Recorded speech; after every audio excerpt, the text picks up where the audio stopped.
Hello, everyone. So, today I'm going to share a little bit about the five love languages by Dr. Gary Chapman. It's an oldie but a goodie. The five love languages is a theory that says we have a primary and a secondary way of showing and receiving love. The five languages are words of affirmation, physical touch, acts of service, gift giving, and quality time.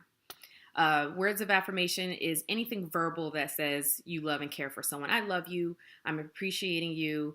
Thank you. I'm proud of you. A compliment. Something verbal that says, something verbal and affirming that says you love and care. Physical touch is a non sexual touch, hand holding, kissing, hugging, cuddling up on the couch. Quality time is anything where your attention is non divided. You're present, you're engaged. It could be going for a walk, it could be a date, it could be going on trips, things like that. Gift giving. Gift giving is just another gesture of love. It could be monetary, it could be flowers, it could be a card, even. That could be two languages if it's got good words in it.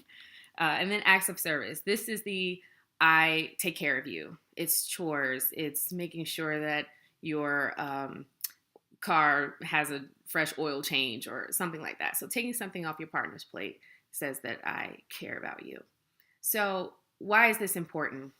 Well, we could be showing each other we care every day, but if our languages are different or if we're not aware of what our languages are, we might be missing each other. So for example, if my husband is an acts of service love person, he does the laundry a lot, like a lot, like all the time. Yeah, and we have two young kids, and we accumulate a lot of laundry. I'm a words of affirmation person, so hearing you look great today, I love you, I'm so proud of you, really fills up my bucket. For him, he likes to get things done. So if I don't know that about him, then I might just be thinking he's just doing the chores because the chores need to be done. But really, this is how he cares for me. This is how he cares for our family. He takes something off of my plate. He makes sure that we have clean clothes. It is more than just a chore. Don't dismiss a language because you don't understand it or it's because it's duty. Because he doesn't have to do that. He doesn't have to do that for us. For me, he might know I love him. He might know that I appreciate him. But I tell him anyway, as often as I can. And that's how I show that I care. So if he doesn't know that about me and I don't know that about him, we might be missing how often we are really showing each other that we appreciate and care for each other. So often I'll hear folks say, you know, she doesn't care about me. I feel unloved. Well, survey how people in your world show they care. If your husband is taking your car to get your oil changed, and that's something you don't have to do, that might be the way he says, I love you. And it might not be in your language, but it doesn't mean you're not loved. So find out what your partner's language is. Find out what yours is. You might even know what yours is through your complaints. We never go anywhere is a critical way of saying, I miss you and I want to be with you and I want to hang out with you. And if we don't know that that's what's happening, we might be beating down our opportunity to have or boost your quality time if that's your language. So make sure you know what it is. Try and communicate your intimacy needs through a want and a desire rather than a criticism. We never go anywhere. You never help me with the dishes. This place is always a mess. How come you don't do this for me? That is a more negative way of trying to get your intimacy needs met. So filter through the complaint, find out what it is that you're missing. What is the intimacy need that you have that's not being nurtured? And then communicate it as a want or desire.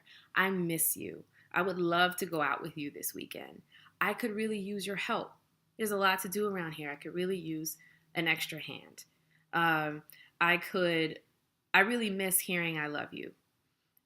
It makes me feel so good when I hear that from you. That's a more positive way of saying to someone, I need something. I need something else. And I promise you, you'll get that need met a lot easier than you will through the criticism. You never say I love you. Well, now I'm defensive. Now I'm defensive and now I'm going to search through my mind. Yes, I did. I said it to you the other day. You just didn't hear me. Well, now we're fighting. Well, that's silly. But it happens all the time. So Figure out how you're communicating your needs. Identify them, communicate them, and try to do it in a positive way that's more likely to get your needs met rather than pushing someone away with a complaint. So, oldie but goodie, but still a lot of good information in there. I will post later on social media a description of the 5 love languages and things to stay away from if you have someone of each language. So, physical touch, obviously, you want to stay away from distance and aggression. That is not going to be great for a person of physical touch or anybody, really. Words of affirmation, you want to stay away from criticisms. Gift giving, you want to stay away from missing important holidays or birthdays or events where a gift is appropriate.